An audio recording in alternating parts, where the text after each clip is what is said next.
여러분은 세계에서 가전제품을 가장 잘 만드는 나라가 어느 나라라고 생각하시나요? 바로 대한민국입니다. 어느 순간부터였는지 잘 기억이 나지 않지만 현재 우리나라 사람들이 가장 신뢰하고 있는 국가의 브랜드는 한국의 브랜드가 되었습니다. 지금으로부터 20년 전만 해도 한국의 제품은 일본의 제품보다는 떨어진다라는 인식이 강했습니다. 실제로 일본 제품에 비해 뒤떨어졌던 것도 사실입니다. 그러나 어느 순간부터 조금씩 달라지기 시작하더니 지금은 일본 제품은 거들떠도 보지 않을 정도로 한국 제품들의 품질이 좋아졌습니다. 한국의 가전제품들이 세계 최고의 제품들이 되어버렸고 오히려 일본산이 더 망가지기 쉽고 좋지 않다고 생각하게 되었습니다.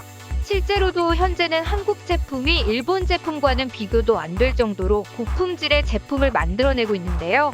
일본은 한때 가전 왕국이었다는 별칭이 무색하게 이제는 TV 하나조차 제대로 만들지 못하는 국가가 되어버렸습니다. 대한민국이 세계에서 어떻게 최고가 되었는지, 그리고 일본이 어쩌다가 TV 하나 제대로 못 만드는 삼류국가가 되어버렸는지에 대해 자세히 알아보도록 하겠습니다.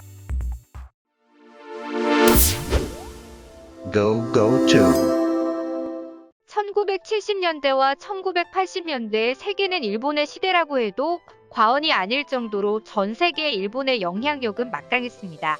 일본이 한참 고도성장기였던 1970년부터 세계의 가전시장을 하나둘씩 장악하기 시작하더니 80년대에는 너도 나도 일본을 찬양하기 바쁜 시대였습니다.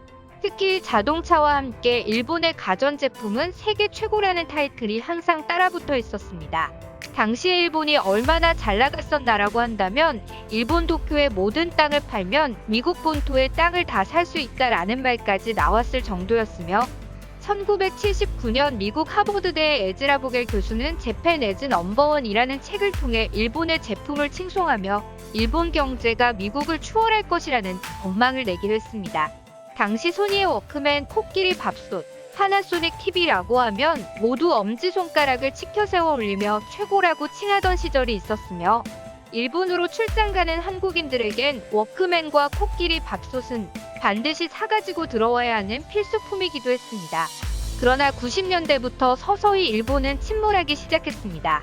일본 버블 경제의 붕괴로 찾아온 일본의 잃어버린 20년이 시작됐습니다. 이 시기에 일본의 수출력의 감소로 반사이익을 보게 된 대한민국은 적극적으로 해외 시장을 개척해 나가기 시작했습니다. 90년대까지만 해도 한국의 제품은 일본 제품에 비해 뒤처졌습니다. 아직 품질 면에서는 한국의 제품이 일본의 제품을 따라가지 못하고 있었습니다. 그러나 2000년대 들어서 한국 제품의 품질이 일본 제품과 동급의 수준으로 품질이 올라갔으며 가격은 더 저렴해 가성비로서는 일본보다 훨씬 좋다는 평가를 받기 시작했습니다. 그러나 한국의 제품은 거기서 멈추지 않았고 2010년대에 들어서는 대부분의 제품이 일본의 제품보다 품질로도 앞서기 시작했습니다. 이때부터 일본 가전은 몰락하기 시작했습니다. 세계 시장에서 가격은 한국 제품보다 비싼데 품질은 한국 제품보다 떨어진다는 평가가 앞서기 시작했습니다. 냉정한 세계 시장의 소비자들은 선호하는 국가로 물건을 판단하지 않습니다. 일반적인 소비자들은 한국을 좋아한다고 한국 제품을 더 산다던가 일본을 좋아한다고 일본 제품을 더 산다던가 하는 그런 결정을 내리지는 않습니다.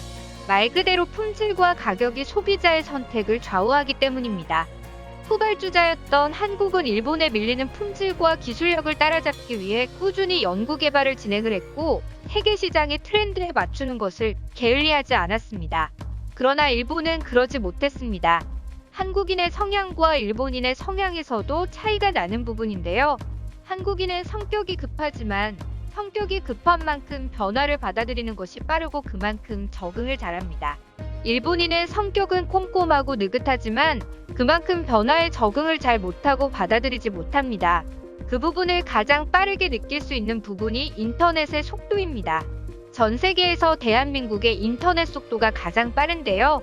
한국인들이 그만큼 기다리는 것을 싫어하고 빠르게 움직이는 역동적인 민족이기 때문입니다. 그에 비해 일본은 선진국이라는 타이틀이 무색할 정도로 인터넷의 속도가 느립니다. 심지어 스마트폰 전파가 안 터지는 지역 자체가 있을 정도인데요. 시골 지역은 민가가 있는 지역임에도 불구하고 스마트폰 전파가 터지지 않는 지역이 흔할 정도입니다. 이것은 직장 문화에서도 나타나는데요. 한국에선 대부분의 일의 처리를 인터넷과 이메일 등을 이용한 결제 등의 진행 방식을 사용하는데요. 일본은 아직도 팩스와 도장 등 업무 분야에서도 과거 90년대의 아날로그적인 처리 방식을 그대로 사용하고 있습니다.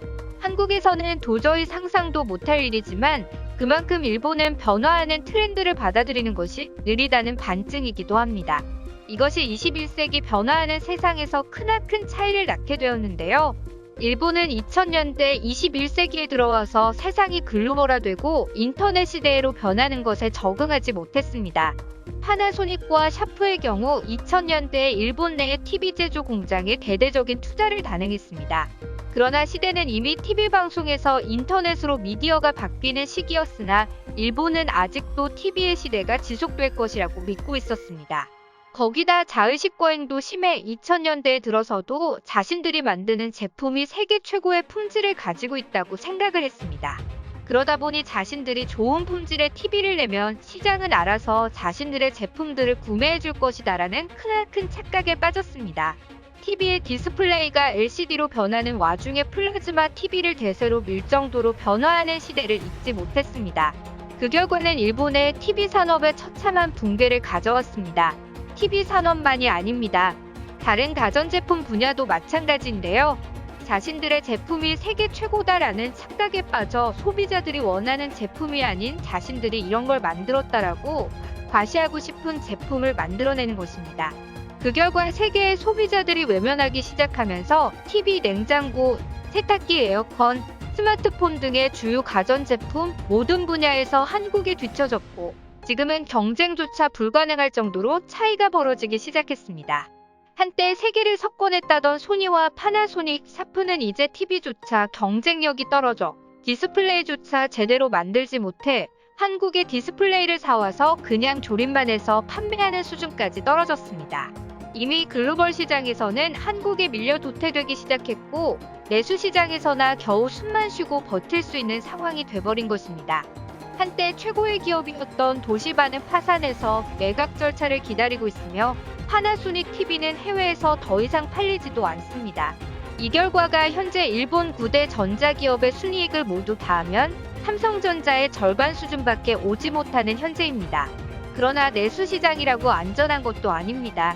스마트폰은 이미 애플의 아이폰에 밀려 일본제의 스마트폰은 점유율이 30% 정도 밖에 되지 않으며 일본 내에서도 삼성의 갤럭시가 매년 점유율이 높아지고 있어 자국 내의 안드로이드 스마트폰 점유율도 한국에게 뺏길까봐 전전긍긍하는 상황까지 와 있는 상황입니다. 거기다 갈라파고스화된 일본의 가전시장은 더더욱 세계에서 점점 더 고립되는 모습을 보여주고 있는데요. 일본에서 300만 원이나 하는 노트북은 이런 수준의 제품들입니다. 점점 얇아지며 변해가는 한국의 노트북과는 대조적입니다. 지금은 쓰지도 않는 쓸데없는 단자들을 끼워 넣고 있으며 심지어 DVD롬까지 아직도 달려 있습니다. 최첨단 인터넷 시대를 살아가는 우리나라 사람들은 도저히 믿기지 않겠지만 일본은 아직 DVD 대여점이 활성화되어 있는 나라입니다. 인터넷을 통해 VOD 영상을 본다는 생각보다 DVD 대여점에 가서 DVD를 빌려서 보고 반납한다는 시스템에 아직도 익숙해져 있는 아날로그 시대에 살고 있기 때문입니다. 이런 부분을 통해 일본이 우리나라에게 앞으로 더더욱 상대가 안 된다고 말할 수 있는 가장 큰 이유이기도 합니다. 가전제품을 만드는 사람들마저 머리가 아직 예전의 시대에 굳어져 있기 때문에 도저히 변화하는 시대를 따라잡을래야 따라잡을 수가 없습니다. 이것이 현재 세계 가전제품 시장에서 더 이상 일제가 안 팔리는 이유가 된 것이고 한국 제품의 상대도 안 되게 돼버린 큰 이유입니다. 갈라파고스화되고 변화가 느린 일본인들의 기업 문화와 마인드에서는 21세기의 시대의 흐름을 따라잡을 수 있는 근본적인 부분이 결여가 되어 있기 때문입니다. 이를 일본 게이자이에서 제대로 언급을 했었는데요. 현재 세계 시장의 흐름은 좋은 아이디어가 있으면 빨리 최소한의 가치를 지닌 방식으로 상품으로 만들어 출시하는 미니멈 발로블 프로덕트, 줄여서 MVP 방식입니다. 한번 출시의 시장의 반응을 보고 빠르게 소비자들이 원하는 요소를 늘려나가면서 개선을 하는 방식인데요. 경쟁자보다 빠르게 시장에 제품을 내놓는 것이 승부의 관건입니다. 그러나 일본의 방식은 그런 아이디어가 있다면 검토만 하다가 끝나는 것입니다. 많은 전문가들이 일본의 미래가 없다라고 하는 이야기에는 다 근거가 있기 때문입니다. 일본인들의 사고방식과 갈라파고스화된 현재의 사고방식으로는 소비자와 시장이 원하는 구도를 제대로 파악해서 제품을 만드는 생각을 한다는 사고방식 자체가 나오지 않기 때문입니다. 실제로 많은 일본 제품들이 시장에서 점점 자취를 감추고 있고 시장에서 완전히 도태되는 것도 시간 문제입니다. 앞으로는 한국의 시대입니다.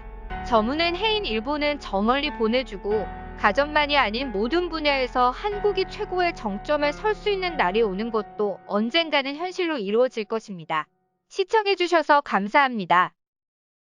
구독과 좋아요는 양질의 컨텐츠를 만드는 힘이 됩니다.